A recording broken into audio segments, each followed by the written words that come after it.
Hey everyone, Alex here. I talk about self-improvement, mindful consumption, simple living, and fragrance. And before I get into this video, I just wanted to say a huge thank you for the 1,100 subscribers that we've gained over the last 4 days.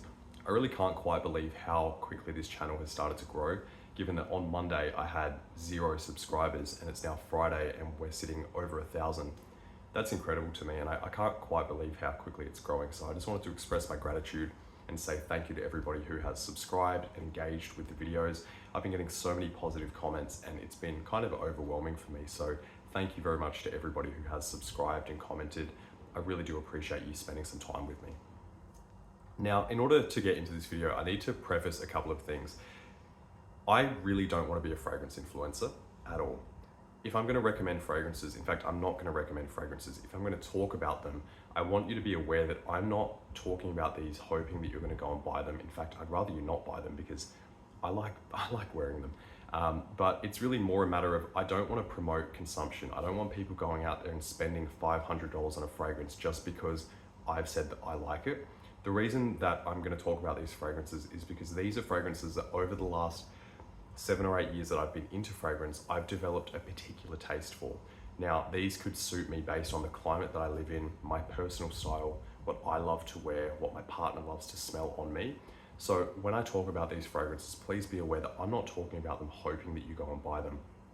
If you do want to go and buy them, please do test them first and actually get to know them before buying them. The last thing that I want you to do is spend your money simply because I like them, because just because I like them doesn't mean you're going to like them. And I really did want to make that known before going into the video. So with that out the way, let's jump into it. So these are the 10, technically 11 fragrances that I would rebuy over and over and over again. I don't care about the price on these. I don't care about reformulations. These are just fragrances that I love so much, that suit me so much, that I would rebuy them over and over again.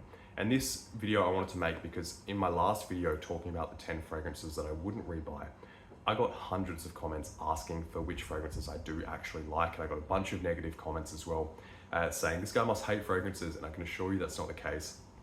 I'm just getting a really particular taste for these specific types of fragrances, and I'm understanding more the fragrances that I love to wear and kind of knowing what I also don't like to wear. So anyway, the way that I've broken this video up is we've got 5 categories. So we've got cold weather, warm weather, professional/business, date, and then my personal favorites. And I think that in order to build a well-rounded collection, these are kind of the 5 areas that for me make the most sense. Some of them might be interchangeable for you. Perhaps rather than having a business and professional category, you might have a going out category if you like to party or you spend a lot of time at events with a lot of people. They're interchangeable, but for me, these make the most sense. So cold weather, warm weather, professional/business, date, and personal favorites. So let's jump into the first category. So for my favorite cold weather fragrances, my absolute favorite cold weather fragrance of all time is BDK's Gris Chanel Extrait. This for me is an 11 out of 10. I cannot get enough of this fragrance. And I bought it about 6 months ago when it was winter here in Australia. And as soon as I bought it, it's the only thing that I wanted to wear. And that's unheard of for me because I wore this for about a month straight without wearing anything else. I loved it that much. Because this just is the most beautiful, creamy fig and tea, and it's got smoky wood in it. And for me, this is just perfect when the weather is cold and it's gray and it's dreary outside, which is my favorite type of weather. This just complements that so perfectly, and I cannot get enough of this. I don't think it's as upscale as people think it is, and yes, it's expensive, but I think that this is a perfect casual cold weather scent. When I'm on my own and I'm driving through the Adelaide Hills, and it's just bucketing down with rain outside, this is all I want to smell. It's comforting, it's cozy, and it's just got a relaxed, casual vibe to it that I think is just perfect. So Gris Chanel Extrait by BDK Parfums is an 11 out of 10, and it's my absolute favorite cold weather fragrance of all time. The next, and I've actually got 2 here that fit exactly the same purpose, so I'm going to recommend both of these, which is why I've got 11 technically rather than 10 fragrances. We have Dior Homme Intense and Givenchy Gentleman Reserve Privé. So the reason that I've got these together is, as I said, they fit exactly the same category, and I would wear these in exactly the same scenario. So for me, this is a little bit more of an upscale, bit more refined elegance when it comes to cold weather fragrances. If I'm going out to a lounge, for example, with my partner, and it's dark, it's cold, and there's going to be a few more people around, I want to smell a little bit more kind of seductive and mysterious, I would be going with these two. Either one, they fit exactly the same purpose, and they smell really quite similar as well. The reason that I've got both is that Diorum Intense is a little bit more powdery, and when it dries down on my skin, I absolutely love the powdery elegance of that. I have a particular fondness for powdery fragrances, which is why I want to keep this, but I actually prefer the smell of Gentleman Reserve Privé because it's more, it's deeper, it's richer, and I also really love the booziness and the creaminess of this fragrance. But they're both iris dominant fragrances, which is why I've got both of them. So for me, my cold weather kind of upscale fragrances, Diorum Intense and Givenchy Gentleman Reserve Privé. The next is my warm weather favorites. So I have two here. The first is my kind of casual warm weather favorite, and I wear this just when I'm around the house or I've just hopped out the shower. This one I just splash on really liberally. I'll just spray it heaps throughout the day. It is Eau d'Orange Vert by Hermes. And this really doesn't last at all. I believe it's an eau de cologne, so honestly on my skin it lasts about half an hour. But the good thing is I can just keep splashing it on throughout the day. And I absolutely love how this smells. It's green, citrusy, and really just quite watery. I could smell this all day long. I will never get sick of it. And in the high heat, especially where I am in Australia, we regularly exceed 40 degrees Celsius in summer. And so having something this uplifting and vibrant and citrusy is absolutely perfect for this type of weather. So I will rebuy this as many times as I can. And in fact, when I went to buy this, I actually had no idea this fragrance existed. I went to David Jones, which is it's quite a massive department store here in Australia. I went to buy Citron Noir, which is from the same line.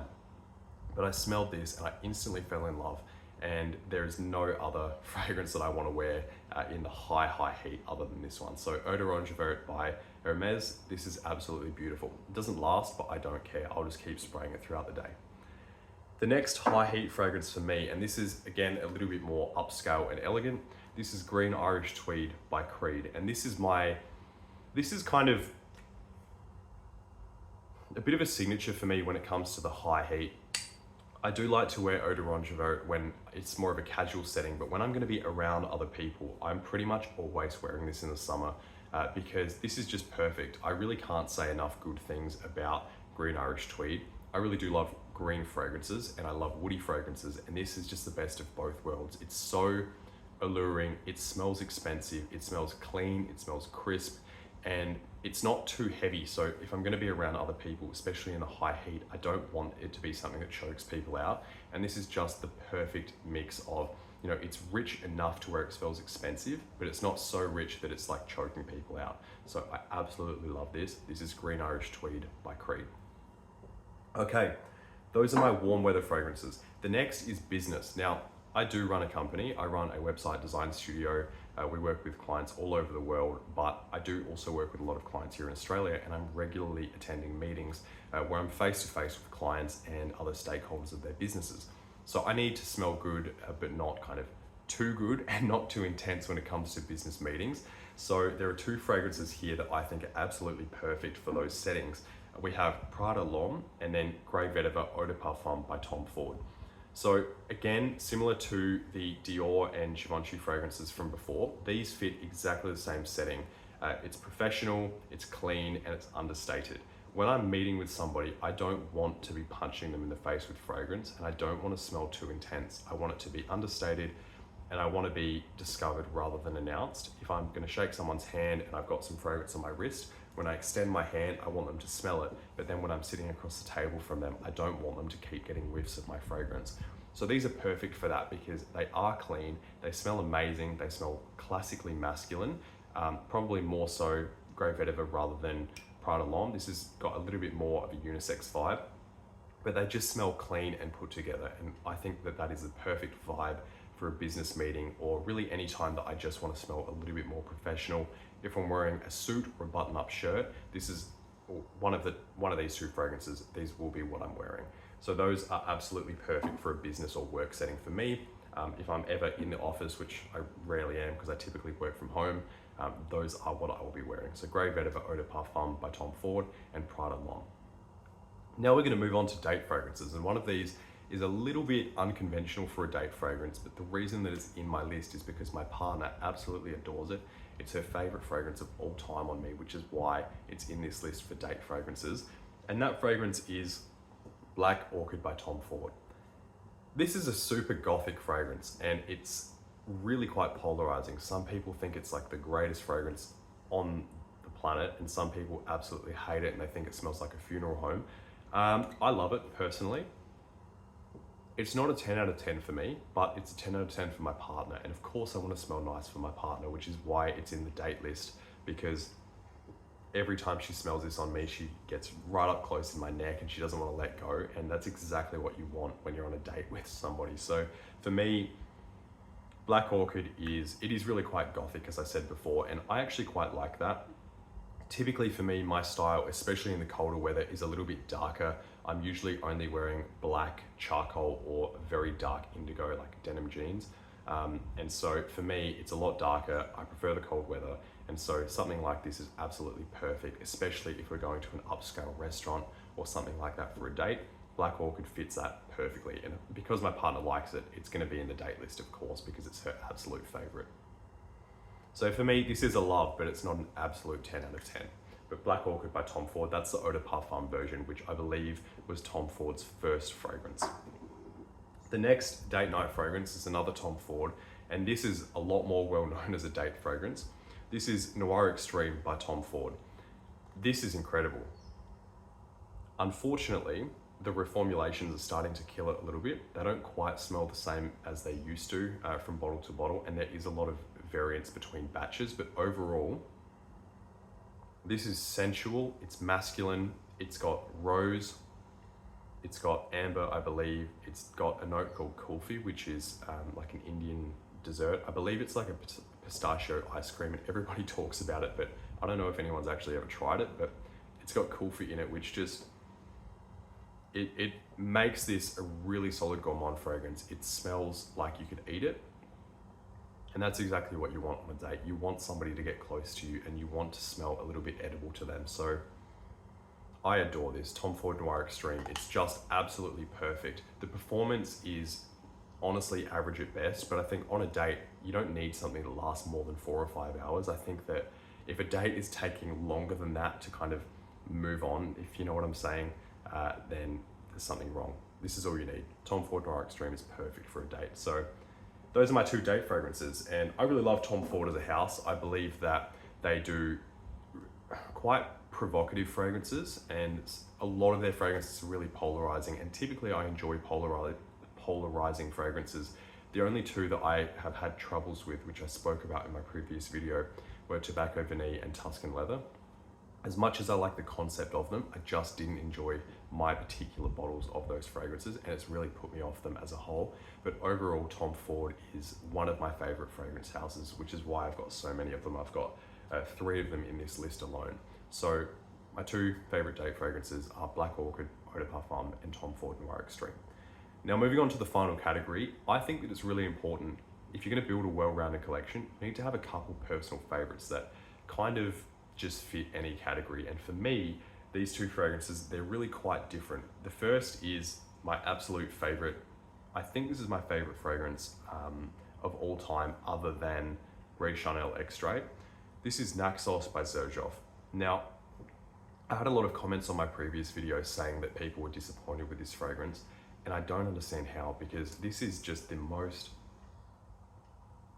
captivating and alluring fragrance that I think I've ever smelled, and it works in almost all settings except for just really high heat. Some people think it's more citrus leaning. I don't think it is at all.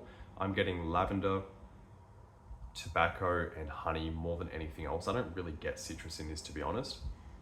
And it might vary from bottle to bottle, but for me, for this bottle, it's lavender, honey, and tobacco, and it just dries down into the most amazing, creamy, velvety, it just kind of envelops your whole body, and it doesn't matter where you go, you just leave the most amazing sillage and scent trail. And I get so many compliments on this, which is why it's something that I would like to have in my collection, because it makes me feel confident And of course, it amplifies my confidence when I get compliments as well. So Xerjoff's Naxos. This is a personal favorite of mine that I will always rebuy. It's extremely expensive, but I think that this is one of the few niche fragrances that is actually worth the price. I'm happy to pay this price because of how incredible this is and because of how many people tell me that I smell good with it. Of course, it's going to make me feel confident. So this will always be in my collection. And the final fragrance, this is one that my partner actually doesn't like, and I buy this for me simply because I love it so much. And in fact, I have 3 backup bottles, which goes against my philosophy of kind of not buying more than you need. But I love it so much that I have backup bottles because of the fact that I believe it's discontinued. This is Prada Amber Pour Homme. Now, a lot of people think this is redundant if you own Prada L'Homme, and I tend to disagree because whilst they are similar, they're different enough to where you could wear them, kind of wear them in different scenarios. Like for me, this is a lot more relaxed than Prada L'Homme. I think that Prada L'Homme is more ideal for business settings and kind of office scenarios, but for Amber Pour Homme, this is a lot more relaxed, and it's just a personal one that makes me feel clean, it makes me feel sophisticated, and it's perfect to chuck on if I'm just going about my day and I just want to know that I smell nice. And for me, this is soapy and it's powdery, but it's got that depth that just adds a little bit more kind of intrigue rather than it just being soap and powder. It smells like a deep and rich baby powder, which for me, it doesn't sound hugely masculine, but it makes me feel like I'm really well put together. And I don't think I've ever put this on and not smiled to myself at least once or twice throughout the day because of how much I love it. So Prada Amber Pour Homme is my final fragrance that I will be keeping for the rest of my life, which is why I've got so many backup bottles of it. And you can see that I use it because I've had this for less than a year. And in comparison to my other fragrances that I've had for 3, 4, 5 years, I've almost used the entire bottle. So those are my 10 fragrances across the 5 categories that I think make up a well-rounded fragrance collection. I would love to hear in the comments what some of your favorite fragrances are. What are some of the fragrances that no matter what the price is, no matter what stage you're at in life, you will always have in your collection?